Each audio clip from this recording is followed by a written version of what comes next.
സംസ്ഥാനത്തെ വിവിധ ജില്ലകളിൽ മാവോയിസ്റ്റ് സാന്നിധ്യം പലവട്ടം സ്ഥിരീകരിച്ചിട്ടുണ്ടെങ്കിലും നേരിട്ടുള്ള ഏറ്റുമുട്ടലിൽ പ്രവർത്തകർ കൊല്ലപ്പെടുന്നത് ആദ്യ സംഭവമാണ്.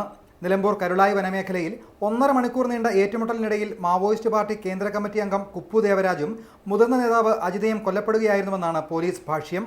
എന്നാൽ പോലീസ് നടത്തിയ വ്യാജ ഏറ്റുമുട്ടലിലൂടെയാണ് ഇവരെ കൊലപ്പെടുത്തിയതെന്നാണ് മനുഷ്യാവകാശ പ്രവർത്തകർ ഉൾപ്പെടെയുള്ളവരുടെ ആരോപണം. വ്യാജ ഏറ്റുമുട്ടലിലേക്കുള്ള നിരവധി കാരണങ്ങളും ഇവർ ചൂണ്ടിക്കാട്ടുന്നുണ്ട്. സൈനിക അച്ചടക്കത്തോടെയാണ് സാധാരണഗതിയിൽ മാവോയിസ്റ്റുകൾ തങ്ങളുടെ പ്രവർത്തനം സംഘടിപ്പിക്കാറുള്ളത്. ഒരു സ്ഥലത്ത് ഒന്നിലധികം ദിവസങ്ങൾ ഇവർ താമസിക്കാറില്ല. ഉച്ചയ്ക്ക് 12:30യോടെ ഏറ്റുമുട്ടൽ നടന്നതെന്നാണ് പോലീസ് പറയുന്നത്. രാവിലെ 9-ന് മുൻപ് മറ്റ് സ്ഥലത്തേക്ക് സഞ്ചരിച്ചു തുടങ്ങുന്ന ഇവരെ ടെന്റിന് മുന്നിൽ വെച്ച് വലിച്ചതിൽ പൊരുത്തക്കേടുകളുണ്ടെന്ന് അവർ ആരോപിക്കുന്നു. ഏതു പ്രതിസന്ധിയിലും നേതൃത്വത്തെ സംരക്ഷിക്കുക എന്നതും മാവോയിസ്റ്റ് ശൈലിയാണ്.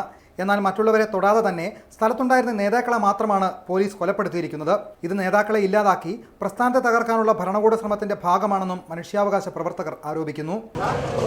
ഏറ്റുമുട്ടൽ കൊലപാതകമായിട്ടല്ല, ഇതൊരു വ്യാജ ഏറ്റുമുട്ടൽ കൊലപാതകമായിട്ടാണ് ഞങ്ങൾ കാണുന്നത്. ആ പ്രശ്നം ഞാൻ ഇന്നലെ തന്നെ ഈ പ്രശ്നത്തിനെ സംബന്ധിച്ച് സംസാരിക്കുന്നതും പറഞ്ഞിട്ടുണ്ട്. കൊല്ലപ്പെട്ടവരുടെ പുറത്തു വന്ന ചിത്രങ്ങൾ മാധ്യമപ്രവർത്തകരെ സംഭവ സ്ഥലത്തേക്ക് പ്രവേശിപ്പിക്കാതിരുന്നത്, 1.5 മണിക്കൂർ വെടിവെപ്പ് നടന്നിട്ടും പ്രദേശവാസികൾ ഇതേക്കുറിച്ച് അറിയാതിരുന്നത് ഉൾപ്പെടെയുള്ള കാരണങ്ങളും ഇവർ ചൂണ്ടിക്കാട്ടുന്നുണ്ട്. തൊട്ടടുത്ത ദിവസം തന്നെ സ്ഥലത്ത് വസ്തുതാന്വേഷണം നടത്തുമെന്നും സംഭവത്തെക്കുറിച്ച് ജുഡീഷ്യൽ അന്വേഷണം ആവശ്യപ്പെടുമെന്നും അവർ പറയുന്നു. ക്യാമറമാൻ വിനീഷ് ഒളവണ്ണയ്ക്കൊപ്പം മജു ജോർജ്, റിപ്പോർട്ടർ, കോഴിക്കോട്.